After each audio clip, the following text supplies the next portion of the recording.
sur la 95.2. Présentation Ousmane Dao. Mesdames et messieurs, bonjour. À la une de cette session d'information, la drogue tue. Et oui, la drogue continue de tuer. Et pour mettre fin au fléau, l'association Sigida Nieta est en mode sensibilisation. Comment va se procéder cette sensibilisation? Safia Toukone nous fera le point. Désormais, au Mali, le rap se conjugue également au féminin et le nom de cette dame qui est partie sur le domaine, souvent réservé aux hommes, s'appelle Faiza. Elle a fait un show. Ibrahima Sori Traoré nous parlera de ce concert. Certains parlent de mysticisme quand on évoque les masques, d'autres pensent que c'est un couvre-face. Il sert à quoi justement? Kounandi Bamani nous en dira un peu plus. L'actualité internationale sera développée par Safia Toukone. Elle nous emmènera en Égypte où on a fait une découverte macabre de 28 corps de migrants dans un camp de trafic d'êtres humains.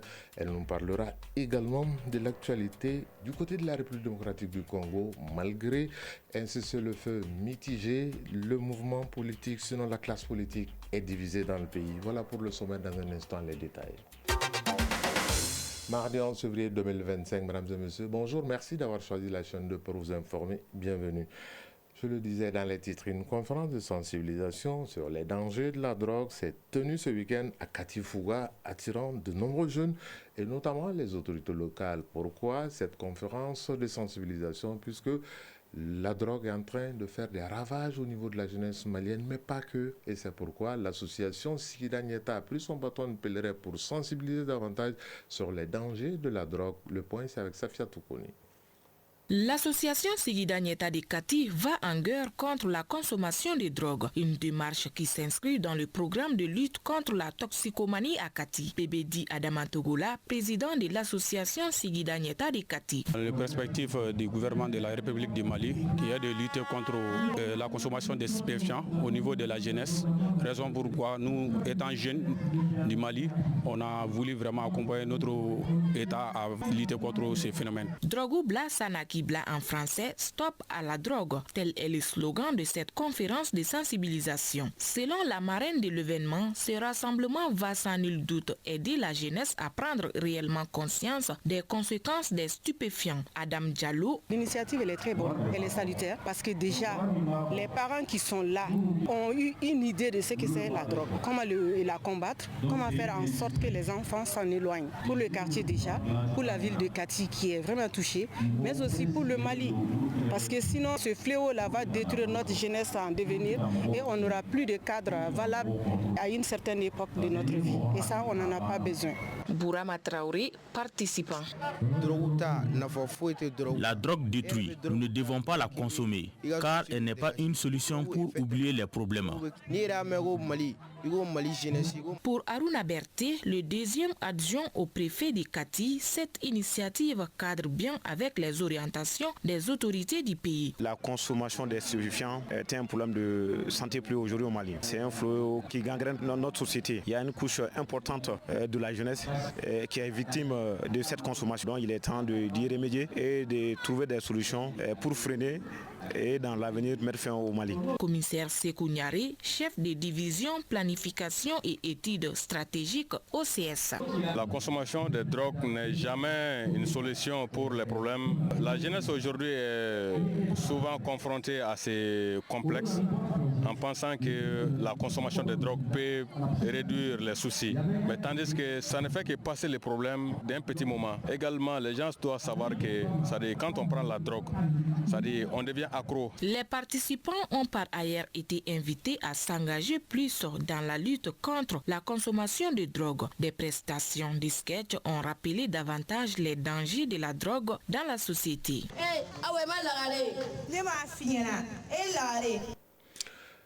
Benjamin, la drogue, c'est pas du tout une bonne chose. Safia Toukone, on vous retrouvera pour la page internationale de ce journal. Mais d'ici là, le mouvement patriotique pour le salut de l'armée se mobilise en faveur d'un soutien à l'outil de défense.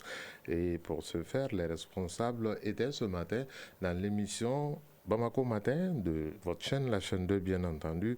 Batine Kourouma nous dit quelques détails de ce grand mouvement patriotique et il est introduit par Samba Sanogo. sursaut patriotique pour le salut de l'armée. C'est un sursaut qui appelle tout le peuple malien, de l'intérieur comme de l'extérieur, ne serait-ce qu'une seule fois magnifier son patriotisme à travers des gestes symboliques selon ses moyens et à volonté. On peut qualifier un effort de guerre. Encourager nos militaires, puisque c'est pas caché à qui veut l'entendre, à qui veut le voir, l'effort que nos militaires déploient sur le front, à l'intérieur, dans les abords. Si le mot me permet, dans l'espace AESP. Qu'est-ce que vous avez mené comme activité? On a mené comme activité ce système sursaut patriotique pour le salut de l'armée, un système de collecte de fonds. Quand nous collectons, au moment où, en période de collecte, on veut au moins garantir à ce peuple qui a l'amour de son armée, au moins leur donner une assurance comme quoi l'argent c'est venu par là et ça va par-ci. Quelles sont vos perspectives? Nous n'avons pas de perspective aussi que ça, c'est contribuer à l'effort de guerre, collecter et puis remis à qui des droits. À présent, le tour d'horizon de l'actualité internationale. Et ce tour d'horizon de l'actualité internationale, ce sera avec Safia Toukoné, comme annoncé précédemment. Safia Toukoné, bonjour. Bonjour Ousmane, bonjour à toutes et à tous. Première escale, la République démocratique du Congo, la situation au cœur d'une intense activité diplomatique entre la classe politique congolaise, malgré qui réagit toujours à cette occupation. Pendant le week-end dernier, d'ailleurs, la communauté de développement de l'Afrique australe et la communauté d'Afrique de l'Est sont appelées dans un sommet conjoint à un cessez-le-feu immédiat et inconditionnel le Nord Kivu et au sud de la RD Congo. Justement, non loin de la République démocratique du Congo, on va continuer à parler de l'Ouganda, justement. En Ouganda, de nouveaux cas d'Ebola, mais d'ici là, en Libye, 28 corps de migrants ont été retrouvés samedi dans une fosse commune dans la région de Koufra. Oui, Ousmane, le bureau du procureur général libyen a annoncé que les corps de 28 migrants ont été retrouvés dans une fosse commune près d'un centre de détention illégale. C'est une opération des forces de sécurité qui a permis de retrouver ces corps enterrés près d'un centre tenu par un réseau de trafiquants d'êtres humains.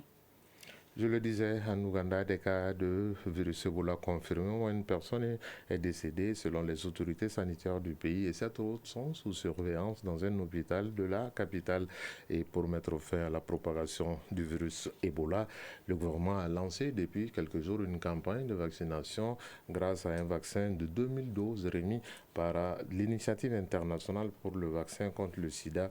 Ces doses ont déjà été administrées avant la fin de la propagation de virus Ebola en Europe, dans toute l'Europe justement. L'Union européenne qui promet une réponse face à des droits de douane que l'actuel président américain Donald Trump a imposé à l'UE.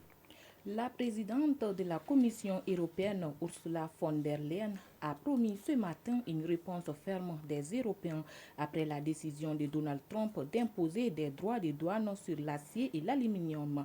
Selon elle, les droits de douane injustifiés imposés à l'Union européenne ne resteront pas sans réponse. Ils donneront lieu à des contre-mesures fermes et proportionnées. Fin de citation. De son côté, le chancelier allemand a assuré que les pays de l'Union européenne réagiront ensemble. Et voilà, Ousmane, c'est ce qui fait l'essentiel de l'actualité dans ces pays.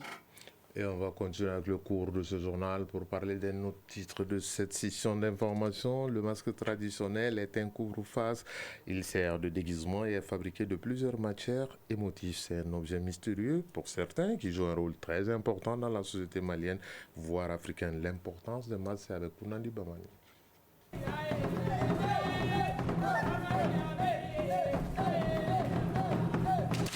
Le masque est utilisé lors de nos cérémonies traditionnelles.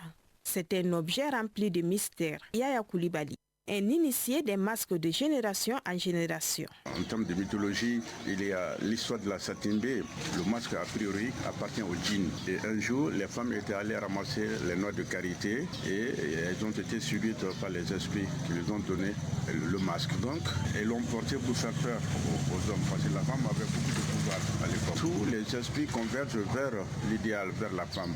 Elles ont dansé autour, sur la place publique. Et elles devenaient encore beaucoup plus puissantes. Dr Ali Tembeli, chercheur de la cosmogonie et des rites Dogon. Quand tu entends Awa en Dogon, ça veut dire masque. C'est un mot dans une langue secrète qu'on appelle le Sigiso. Dans cette société, tout est secret. Ils ont une langue particulière qui n'est comprise seulement qu'à des initiés. Mais maintenant, dans cette société des masques, c'est grâce à la femme qu'on a découvert les masques. C'est la raison pour laquelle que la femme est au centre des affaires. Ancré dans nos civilisations, il existe plusieurs catégories de masques. Le Ndomo a un masque, le Komo a un masque, le Corée a un masque, le Nama, le Jo, même les femmes ont des masques. Par exemple, il y a une société qu'on appelle Diribaso, que les femmes, elles sont prêtresses, il y a un masque pour ça. Aussi, il y a des masques de réjouissance. Alors, le port de masque se différencie en deux catégories. Il y a des masques cérémoniels, il y a des masques sacrés. Le masque cérémoniel peut sortir à tout moment, événementiellement. Mais les masques sacrés ne peuvent pas sortir comme ça. Ils appartiennent à un calendrier strict. Selon les initiés, chaque masque a son rôle dans notre société. Dans la société Awa du pays Dogon, ces masques-là représentent les trois communautés. D'abord la femme Dogon, suivie la femme Bamano, et la troisième c'est la femme Peul. Ça explique seulement que la paix, la cohésion sociale, l'entente et le mariage qui existe entre ces communautés. Yaya Koulibaly. Le temps qu'on est jeune, avant d'atteindre l'âge de la maturité, on est avec les masques cérémoniels. Alors quand on atteint l'âge de la sagesse, jusqu'à la mort, c'est les masques sacrés, où on rentre dans le mystère de la vie. Il y a une troisième catégorie qu'on appelle les masques funéraires, c'est-à-dire à la mort d'un patriarche, ce sont ces masques-là qui vont sortir pour célébrer le mort. Protecteurs de nos sociétés, les masques demeureront malgré cette mondialisation galopante, estiment les initiés. Si le masque disparaît, ça veut dire que la vie s'arrête. Le poids des masques sur nous régularise la société malienne. Un masque, qu'il soit cérémonial ou pas, ne peut être porté par tout le monde et seuls les initiés détiennent les secrets qui l'entourent. La bonne musique qui close ce élément, on va rester en musique transition pour parler du rap malien qui se conjugue depuis un certain temps au féminin. Et la rappeuse Faiza a fait le show ce week-end. Ibrahima Souri Traoré. Chose promise, chose due. La rappeuse Tei Mariam Faiza vient d'écrire sa page de l'histoire du Mali rap. C'était sur l'esplanade du stade du 26 mars qui a refusé du monde. Un exploit qui montre la démarche à suivre. Mohamedou Diallo, manager de l'artiste Faiza. On a préparé ce concert depuis très longtemps. Mais on ne fait que remercier le bon Dieu d'avoir reçu ce concert. Ému au point d'enverser des larmes lors de son apparition sur scène, celle que l'on surnomme la Bad Girl a livré un spectacle Level High. Côté, ses pères rappeuses ont aussi livré leur dose du spectacle. Isha Voice, artiste rappeuse. Je suis trop impressionnée et ça fait vraiment plaisir. Félicitations à elle. Touroki Zena, rappeuse ivoirienne. Je suis venue soutenir ma jeune sœur Faiza. La Côte d'Ivoire, le Mali, c'est l'Afrique qui gagne quoi. Et les bad girls et bad boys n'en sont qu'émerveillés. Batourou Siginta, spectatrice. Fabritis Sidibé.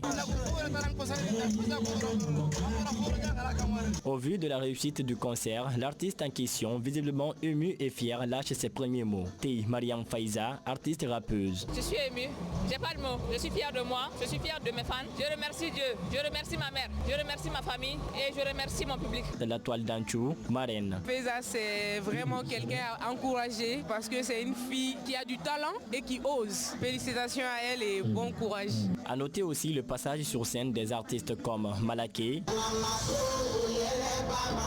MC Lé ou Bagadin Flow.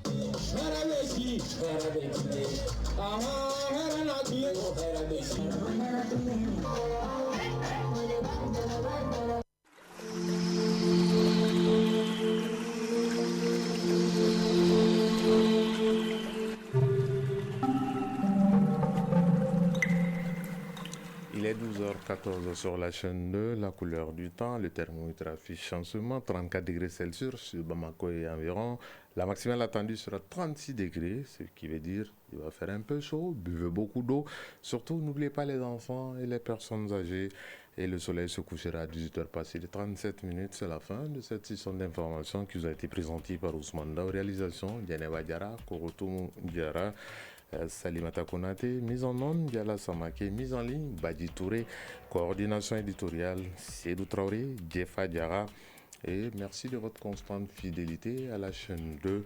Si vous êtes à table, bon appétit. Si vous avez fini de manger, bonne digestion. Tout le plaisir a été pour nous de vous servir. Chacun de nous ne peut être une étoile, mais tâchons de briller pour éclairer là où nous sommes.